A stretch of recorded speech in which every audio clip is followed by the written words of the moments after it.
Today we'll be maxing DURIN'S signature weapon and seeing if anyone else can use it. We got to level 40 for a little experiment earlier, but we do have to finish it, of course. There is 50. We have enough stuff for level 60. I think, right, we already bought all of these. That is definitely going to be a problem. I am feeling the urge to jump. Beep, beep, beep, beep, beep. The pyro one is a little bit annoying for my Mawika. Curious, very curious. Nice purple here, and another purple. They are being pretty generous, I gotta say. But yeah, I know we'll need like a stupid amount of purples for the last ascension in particular, so I'm not feeling super hopeful here. Current bounty has ended, it said. According to the interactive map, there's only 16 total, so I don't think we're even missing much, but I will check those locations real quick. The one in this area is apparently underground, so I probably have to do a puzzle here. Literally did not notice this dude here. Hey, can you come with me? This doesn't seem right.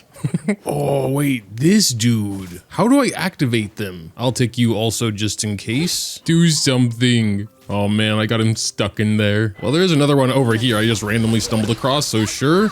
Unfortunately, I now have my Flynn's team out against the one Electro one. Okay, that was no problem. Oh, that's a different enemy. Lol. Didn't even need those mats. But here's the stuff we need. We might be underground now. This is a whole ass area. There he is. Another Electro one, of course. And this one really is a pain in the ass with an Electro team. Finally. Okay. Really not sure there's anything else to do here anyway, so I might just be on my way. We are now following this red ball. What the heck is going on? I'm just looking for some materials, man. Maybe I defeated this one already, I don't know. Oh, there he is. Had literally nothing to do with the quest. And of course, now that I've swapped back to my Mawika team, we have a pyro one here.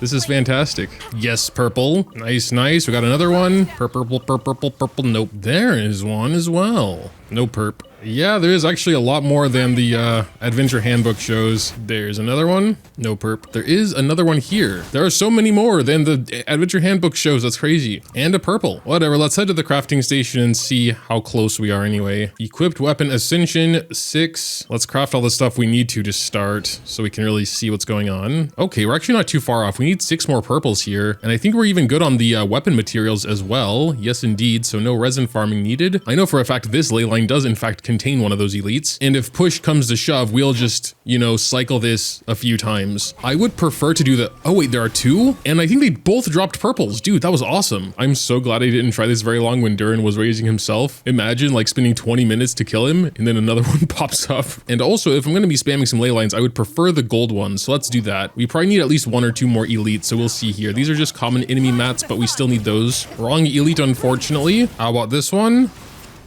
Still no. Ah, there we go. There we go. This is the right one, and that should probably be enough. And these 3 do work as well. Okay, we can max it. Nice. Nothing to do but raise it. There's level 80.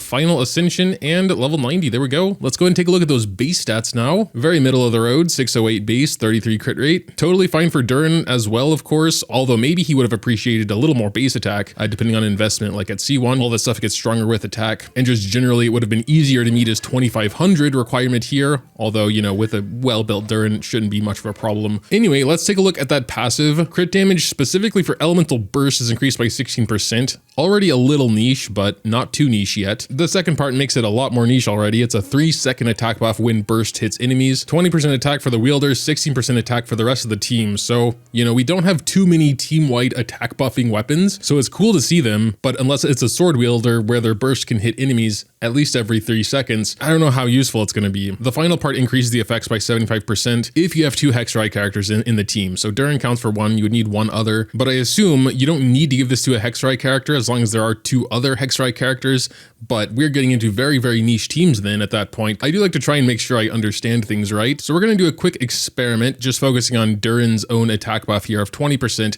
or 35% if he's in a, you know, 2 Hexrai team. 35% of his base attack, which is 955, is 334. So we'll just throw a random team together, making sure we have at least 2 Hexrai characters. DURIN'S current attack is 2144. So assuming I understand the passive correctly, he should have 2478 attack now.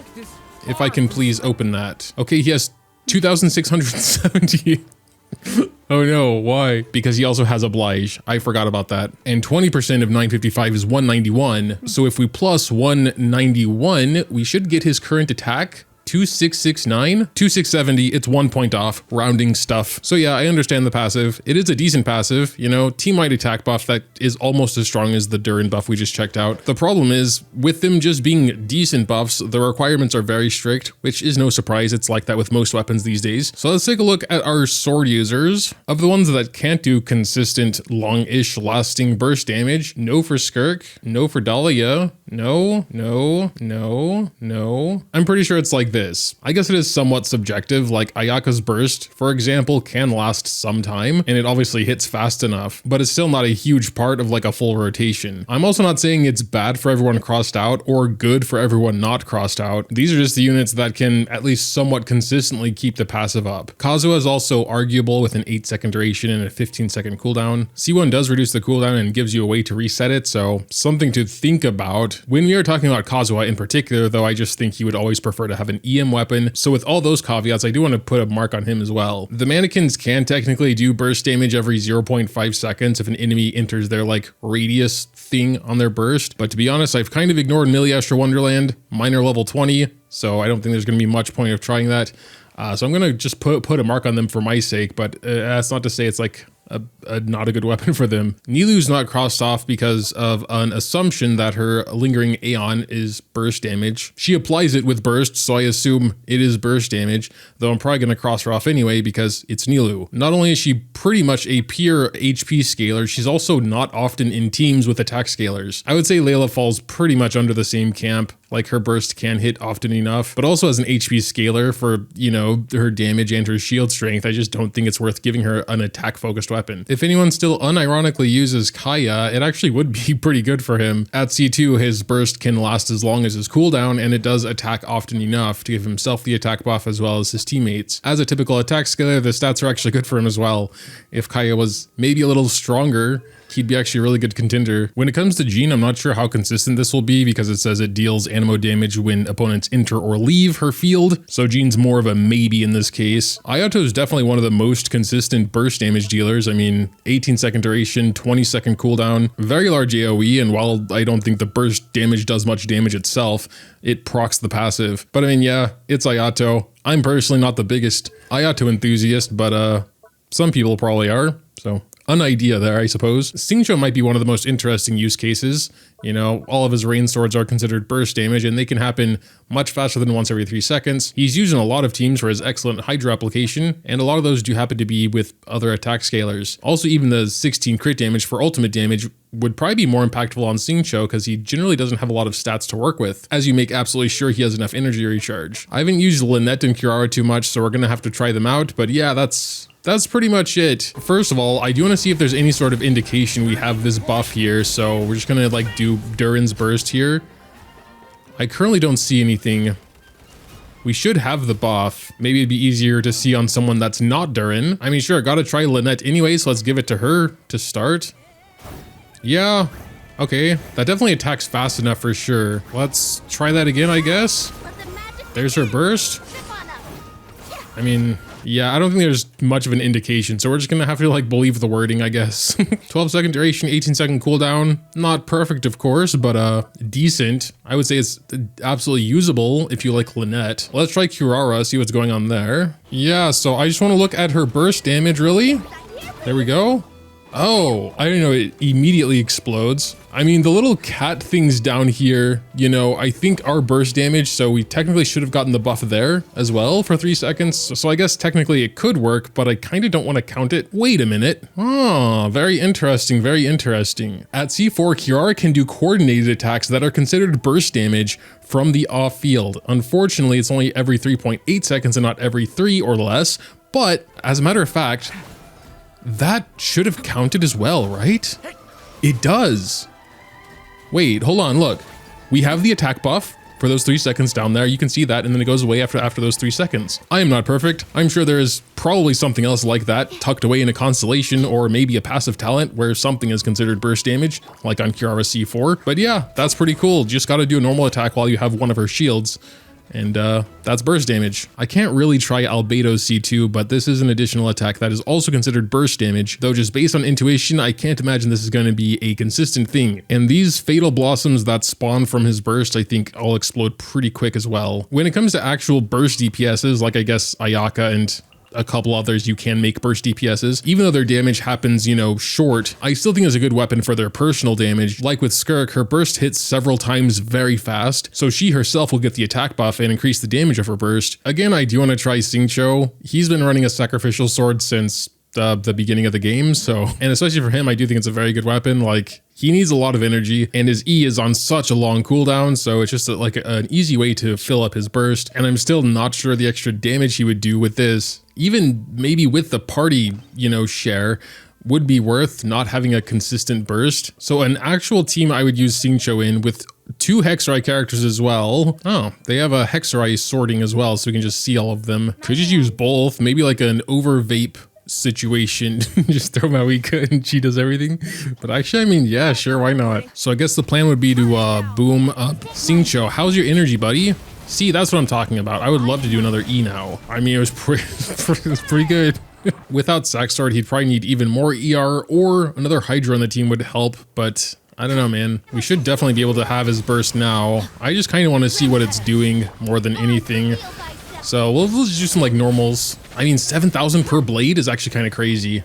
Jesus, I'm not used to that. Like, that's almost my Yelan numbers. She's like nearly 10k. She's probably not optimized, but you know. Okay, fine. We'll replace Mawika with like, Arlecchino would be fine. She does more naturally do normal attacks for like Xingqiu's procs. So, Xingqiu, oh my God, he needs like 1 energy. That's so annoying. All right, we'll save it for the next battle. Do that and then burst, get the energy back. Fischl, and then just back to Arlecchino, I guess. Absorb that buff. And Xingqiu. Oh yeah, that's right. We're actually not doing too much damage right now because he is he has a lot of res. So we can do Xingqiu burst now. Everything is kind of messed up. But sure, let's go back to Arlecchino and absorb that.